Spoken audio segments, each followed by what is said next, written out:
Sa isang kaharian, inihayag ng hari, kung sino mang lalaki ang makakatawid sa ilog na puno ng buwaya, ay may gantimpala, prinsesa o kayamanan.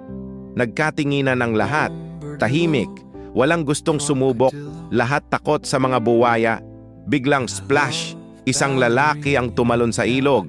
Mabilis siyang lumangoy, paikot, iwas dito, iwas doon. Ang mga buwaya, muntik-muntikan na, pero hindi siya natuklaw. Sa gulat ng lahat, buhay siyang nakatawid. Palakpakan ng mga tao. Lapit ang hari, tuwang-tuwa. Hari, magaling! Anong gusto mo? Ang kamay ng prinsesa o ang kayamanan? Lalaki, basang-basa, hingal na hingal. Wala akong pakialam sa prinsesa mo o sa ginto mo. Lahat, hala? Sumigaw ang lalaki. Ang gusto ko lang malaman ay kung sino yung siraulong tumulak sa akin. Like, follow, and subscribe.